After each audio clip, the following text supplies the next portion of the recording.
জামাত ইসলামীর সাথে কোনোভাবে পেরে না উঠে সব দিকে হারতেছে, সেজন্য জামাত ইসলামীকে নিয়ে বিভিন্নভাবে অপপ্রচার চালাচ্ছে। কুকুরের কারণে দুর্ঘটনা ঘটে আহত হয় নারী, ফেসবুকের মধ্যে প্রচার করে জামাতের নেতাকর্মীরা নারীদের উপর হামলা করছে। এরপরে দেখেন শেরপুরে জামাতের এক নেতাকে তারা হত্যা করলো। এই হত্যার প্রতিবাদ দায় এড়ানোর জন্য পাল্টা তাদের এক নেতাকে হত্যা করা হয়েছে এই দাবি করলো, এবং কি এটা নিয়ে তারা বিভিন্নভাবে প্রচার করা শুরু করলো।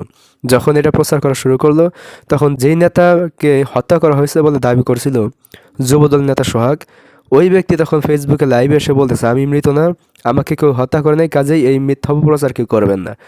তখন কি করলো তারা, যখন তাদের এই আই হ্যাভ এ প্ল্যান, এই প্ল্যানকে যখন এই যুবদল নেতা যখন ধ্বংস করে দিল, তখন সেই যুবদল নেতাকে তারা বহিষ্কার করলো। এই হলো তাদের নোংরা রাজনীতি, এই হলো তাদের প্ল্যান পরিকল্পনা। কাজেই বাংলাদেশের মানুষকে এখনই সচেতন হতে হবে। যারা ক্ষমতার জন্য এইভাবে মরিয়া হয়ে উঠেছে, তাদেরকে 12 তারিখে উচিত জবাব দিতে হবে ভোটের মাধ্যমে। আল্লাহ রাব্বুল আলামিন ফ্যাসিবাদকে, দুর্নীতিবাদকে মুক্ত করে সুন্দর একটি কল্যাণময় রাষ্ট্র গঠনের জন্য ইনসাফ ভিত্তিক সংগঠন জামাত ইসলামীকে বিজয় করুক।